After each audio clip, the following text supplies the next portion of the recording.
नमस्कार मित्रांनो, लग्नानंतर होईलच प्रेम या मालिकेच्या आजच्या भागात आता सगळेजण डायनिंग टेबलवर बसलेले असतात आणि तेव्हा जीवा आणि नंदिनी आलेले असतात.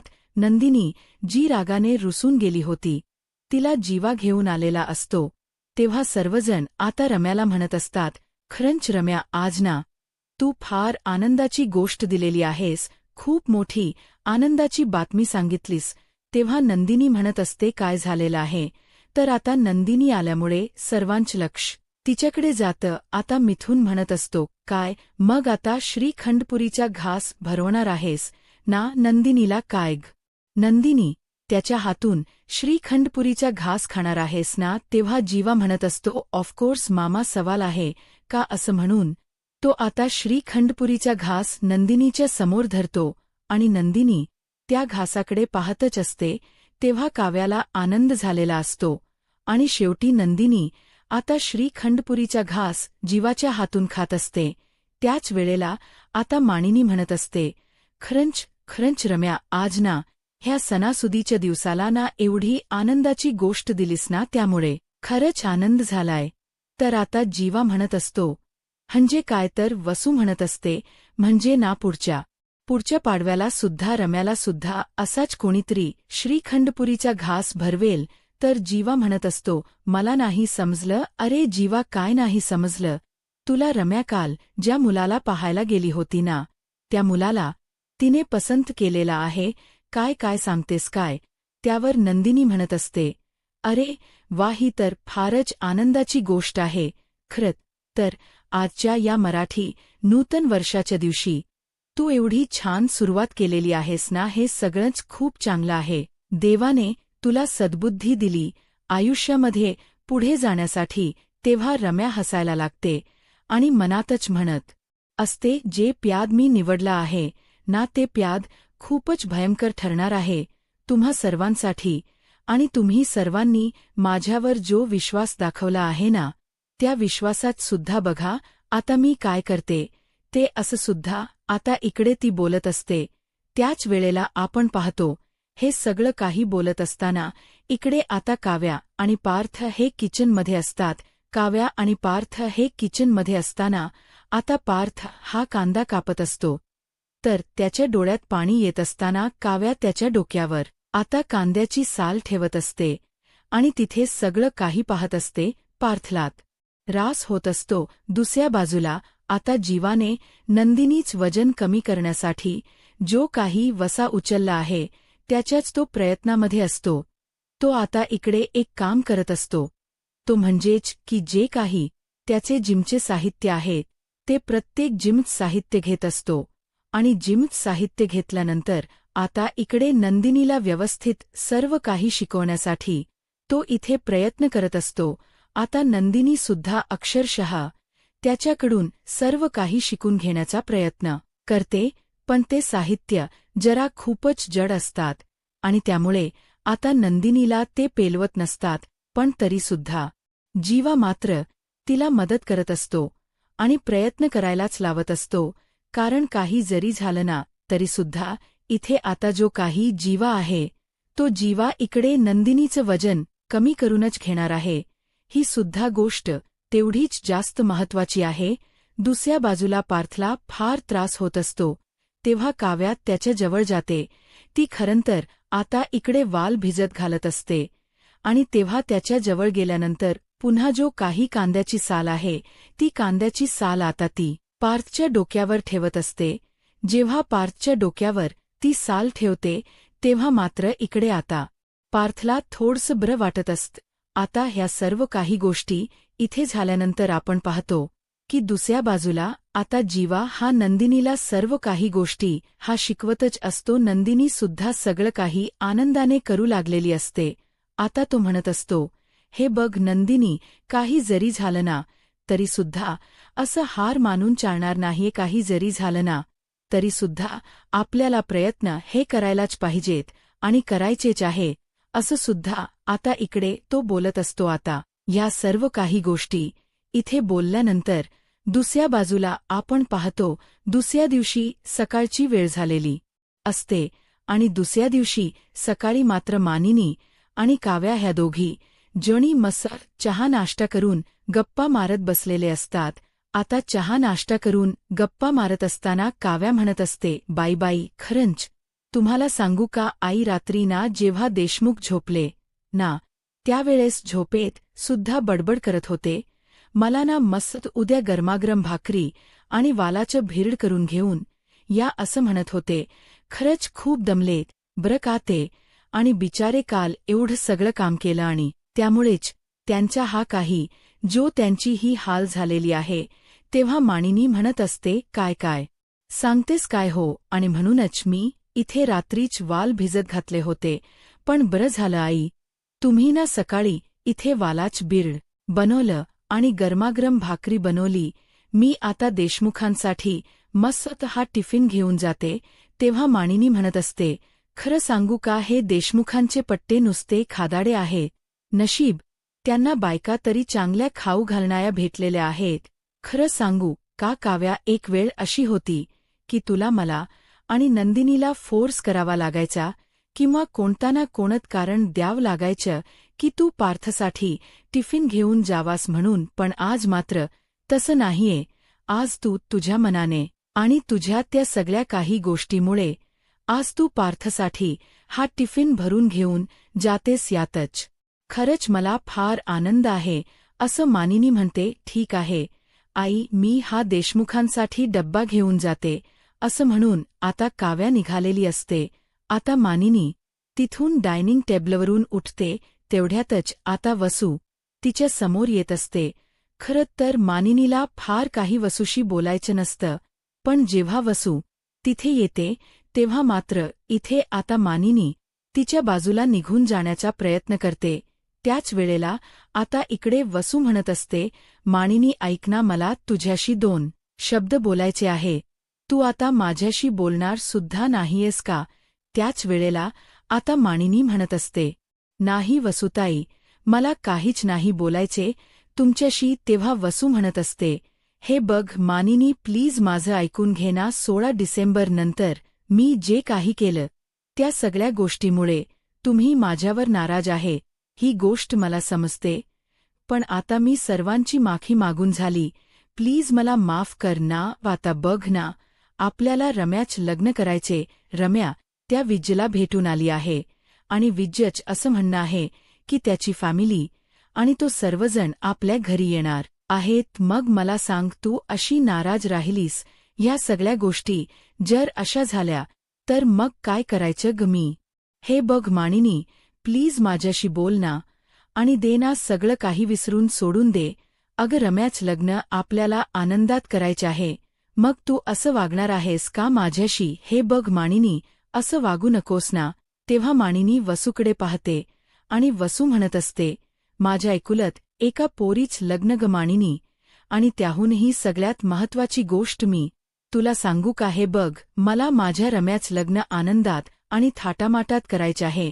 मग तुम्ही जर सर्वजण अशा पद्धतीने जर आनंदात नसाल तर मग मी माझ्या पोरीचे लग्न कसं आणि कशा पद्धतीने आनंदात करणार आहे? हे बघ, असं करू नकोस ना. एकदा विक्रमला सुद्धा तू ह्या सर्व गोष्टी समजावून सांग ना. त्याला सांग ना की राग, आबोला, रुसवा हे सगळं काही सोडून द्यायला. हे बघ, झाल्या गेल्या गोष्टी, मला सुद्धा त्या सर्व गोष्टीचा त्रास होतोय, पण आता सगळेजण आनंदात आहेत ना. मग प्लीज मानिनी, एकदा तू बघून घे ना, एकदा ह्या सगळ्या गोष्टी तू ऐक ना माझ्या. त्याच वेळेला आता मानिनी म्हणत असते, ठीक आहे वसुताई, तुम्ही नका काळजी करू. आपण रम्याचं जे काही करायचं आहे ना ते थाटामाटात करू, आनंदात करू. तुम्ही नका टेन्शन घेऊ, असं मानिनी म्हणू लागते. तेव्हा वसूला आनंद होतो. आता वसू म्हणत असते, मानिनी, खरं सांगू का, मला माझ्या पोरीचं सगळं काही आनंदात करायचे, सगळ्या रीतीभाती आणि त्या सगळ्या गोष्टी आनंदात करायच्या आहेत. प्लीज मानिनी. त्यावर मानिनी म्हणत असते, ठीक आहे वसुताई, तुम्ही म्हणाल तसं आपण करूया. असं म्हणून आता इकडे मानिनीला तर गंडवलेलं असतं. आता जेव्हा मानिनीला गंडवलं जातं त्याच वेळेला इकडे रम्या बाजूला उभी असते आणि रम्या बाजूला उभी असताना आता ती इकडे वसूला पार्थ आणि तिच्या लग्नाची जी काही तीन इथे पत्रिका बनवून घेतली होती. ती पत्रिका ती इथे दाखवायला सुरुवात करत असते. त्याच वेळेला आता इकडे वसूला सुद्धा छान वाटत असतं, कारण किती नाही म्हटलं तरी सुद्धा ह्या सगळ्या गोष्टीच्या मागे कुठेतरी जाऊन वसू अजून सुद्धा सपोर्ट करतच आहे. ही सुद्धा गोष्ट तेवढीच महत्वाची आहे. दुसऱ्या बाजूला आपण पाहतो की आता इकडे मानिनी हॉलमध्ये असते. तेवढ्यातच आपण पाहतो की आता इथे जे मिथून आहे ते समोसे समोसे अशी हाक मारत असतात आणि ते समोसे घेऊन आलेले असतात. आता समोसे घेऊन आल्यानंतर ते मानिनीला म्हणत असतात, वहिनी वहिनी, मस्त गरमागरम समोसे खाणार आहात का? ए नंदिनी, तू कुठे आहेस? ये लवकर, समोसे आणलेले आहे. त्याच वेळेला आता इकडे ती म्हणत असते, हे बघा, अजिबात नाही. नंदिनी सुद्धा समोसे खाणार नाहीये. का नाही खाणार आहे? अहो, तिने फोन करून सांगितले तिथे सूप घेणार आहे. बरं ठीक आहे वसुताई, आणि मी सूप खातोत असं म्हणून आता ते वसूकडे निघालेले असतात. मिथून समोसे घेऊन वसूकडे जातात.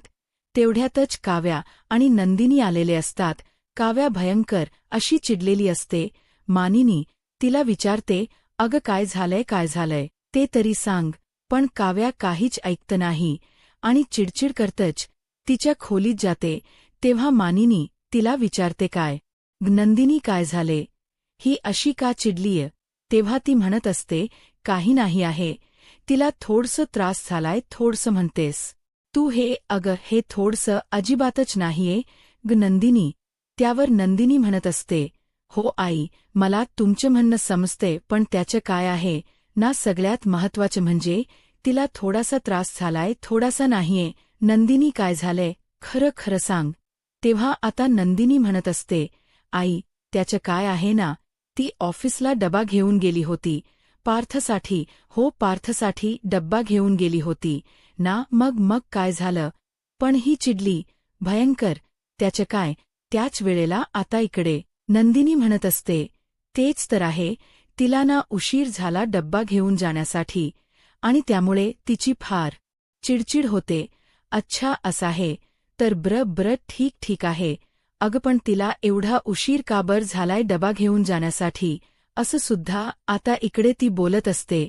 आता ह्या सगळ्या काही गोष्टी इथे बोलल्यानंतर आपण पाहतो की जी काही काव्या आहे ती खोलीमध्ये जाते आणि खोलीमध्ये गेल्यानंतर तिची फार चिडचिड होत असते. पार्थ तिला समजावत असतो, पण ती मात्र काही केल्या समजतच नसते. तेव्हा तो म्हणत असतो, काय झाले काव्या? एवढी चिडचिड करण्याची काही गरज नाही. एवढी चिडचिड का आणि कशामुळे करताय तुम्ही? त्याच वेळेला काव्या म्हणत असते, का नको करू चिडचिड? सांगा ना देशमुख, का चिडचिड नको करू? मी चिडचिड होणारच ना माझी. मला सांगा, मग एक मुलगी जर तिच्या नव्यासाठी ऑफिसमध्ये डब्बा घेऊन जाण्याचा प्रयत्न करते तर तिला एकही रिक्षा भेटत नाही. म्हणजे नेमकं देशमुख काय चालले सांगा ना तुम्ही? ह्या सगळ्या गोष्टी माझ्या बाबतीत का बरं होत आहे? त्यावर आता पार्थ म्हणत असतो, हे बघा जरा ऐकून घ्या, जर रिक्षा भेटत नव्हती तर तुम्ही कॅब करायची ना. त्यावर ती म्हणत असते, असं वाटतं का देशमुख तुम्हाला की मी कॅब केली नसेल म्हणून? का असं वाटते तुम्हाला? त्याच वेळेला आता इकडे तो म्हणत असतो, नाही मला असं नाही वाटत आहे. पण मग तरी सुद्धा मी तुम्हाला सांगतो. हो, तुम्हाला काय सांगू देशमुख, ते लोक ना जर रिक्षा केली तर तुम्हाला कुठे जायचे? मी त्यांना ॲड्रेस सांगितला, मला इथे जायचे, तर मला ते तिथे सुद्धा घेऊन जायला तयार नाहीयेत. काय बोलू काय देशमुख मी? ह्या सगळ्या गोष्टीवर आता पार्थ तिला पाणी प्यायला देत असतो. तर इकडे काव्या म्हणत असते, नाही मला पाणी सुद्धा प्यायचे नाहीये. दुसऱ्या बाजूला आता इकडे जीवाला नंदिनी तेल लावून देत असते आणि तेल लावून देत असताना दोघांच्याही चांगल्या गप्पा रंगलेल्या असतात. आता इकडे जी काही नंदिनी आहे, नंदिनी म्हणत असते, खरं तर तुम्ही हा जो काही निर्णय घेतलेला आहे ना, तो निर्णय खूप चांगला आहे आणि त्याचबरोबर खरंच मला ना फार आनंद झालाय. तेव्हा नंदिनी म्हणत असते, खरं तर एक गोष्ट सांगू का? आपण मूल होण्याच्या अगोदरच हा निर्णय घेतलाय ना, म्हणजे कसं मूल झाल्याच्या नंतर किंवा मूल होयच्या वेळेला आपण फिट असणं सुद्धा तेवढंच गरजेचं आहे. त्याच वेळेला आता इकडे जीवा उठून नंदिनीच्या बाजूला बसतो आणि म्हणत असतो, नंदिनी, खरं खरं सांग, तू आता काय बोललीस? म्हणजे मला माहितीये तुला मुलं फार आवडतात, पण तू बाळाचा विचार करतीयेस. तेव्हा नंदिनी म्हणते, असं काय करताय जीवा, कधी ना कधी आपल्याला बाळ हे होणारच आहे ना. त्याच वेळेला जीवा म्हणत असतो, हो, कधी ना कधी होणारच आहे. ती गोष्ट सुद्धा तेवढीच महत्वाची आहे, पण ते बाळ एवढ्या लवकर होणार आहे हे तर मला माहितीच नव्हतं. तेव्हा नंदिनी लाजत असते. तेव्हा आता जीवा म्हणत असतो, पण नंदिनी, तुला एक गोष्ट सांगू का, ते जे काही बाळ होणार आहे ना, ते बाळ फक्त आणि फक्त इथे माझ्यासारखंच होणार आहे. तेव्हा नंदिनी म्हणत असते, अजिबात नाही, तुमच यासारखं नाही का, ते बाळ माझ्यासारखं होणार आहे. आणि तेव्हा जीवा म्हणत असतो, हो का, तुझ्यासारखं होणार आहे का, असू दे, ठीक आहे, हो, कारण आता मी दोन जीवाला नाही ते सांभाळू शकत, असं नंदिनीचं म्हणणं असतं. तेव्हा मात्र जीवा म्हणत असतो, पण मी जो आहे ना, हा जो काही जीवा आहे ना, तो जीवा दोन नंदिनीला आरामात सांभाळू शकतो, आरामात पेलू शकतो, असं तो इथे बोलत असतो. आता ह्या सगळ्या गोष्टी इथे बोलताना आपण पाहतो की दुसऱ्या बाजूला काव्याला पार्थ पाणी देत असतो, पण काव्याचा मात्र अजिबात कसलाच मूड नसतो. तेव्हा काव्या म्हणत असते, मी इथे माझ्या नव्यासाठी टिफिन घेऊन जाण्याचं ठरवलं, पण तुम्हाला माहिती देशमुख ऊन किती आहे, त्या उन्हामध्ये साडी आणि सोबतच आणखी एक गोष्ट या लोकांना समजत नाही का, घामाने आमची काय काय अवस्था होत असेल. तुम्हाला सांगते देशमुख, मी तो क्षण कधीच विसरणार नाहीये. आज तर मला फार फार राग आलेला आहे. त्यावर आता इकडे पार्थ म्हणत असतो, हा मग ठीक आहे ना काव्या, तुम्ही एवढा सगळा विचार का बर करता एकाच वेळेला. त्यावर आता इकडे ती म्हणत असते, नाही, हा जो काही विचार मी करते ना, तो अगदी बरोबरच करते. तेव्हा आता इकडे जो काही पार्थ आहे तो म्हणत असतो, बरं ठीक आहे, असू दे, झाला एक दिवस उशीर तर त्याने काय फरक पडतो, पण तरीसुद्धा येथे काव्या चिडलेलीच असते. ती म्हणत असते, नाही, तुम्हाला सांगू, मी ओला बुक केली, तर ओला बुक केल्याच्यानंतर ते लोक काय म्हणतात, नाही मॅडम प्लीज तुम्ही थोडसे या चौकापर्यंत चालत याल का, मॅडम प्लीज मी आता ही ओला रिसीव्ह केले, मी तुमचं पण प्लीज तुम्ही तिथे जाऊन कॅन्सल कराल का. अरे काय आहे, मला जर कॅन्सल करायची आहे तर मी बुकच का करेल, काय आहेत या सगळ्या काही गोष्टी, असं काव्या म्हणू लागते. आणि त्याच वेळेला आता इकडे ती म्हणत असते, नाही, मला हे सगळं सहनच होतं नाहीये, माझ्याच बाबतीत हे सगळं का बरं आणि कशामुळे व्हायचं होतं, असं आता इथे ती बोलू लागते. आता ह्या सर्व काही गोष्टी इथे बोलत असताना पार्थ मात्र म्हणत असतो, ठीक आहे ना काव्या, नका एवढी चिडचिड करू, प्लीज शांत व्हा ना. पण तरी सुद्धा काव्याचा मात्र रागरागच होत असतो आणि ती म्हणत असते, बघितलंत ना, पण देशमुख, मला तुम्हाला टिफिन घेऊन यायचं होतं आणि टिफिन घेऊन यायचं असताना मी किती उशिरा आलेली आहे. चक्क मला 4 वाजलेत तुम्हाला टिफिन द्यायला आणि तुम्ही 4 वाजता टिफिन खाल्लाय. देशमुख, सांगा ना कसं मला बरं वाटेल, मी कशा पद्धतीने ह्या सगळ्या गोष्टी कराव्यात असं तुम्हाला वाटतंय.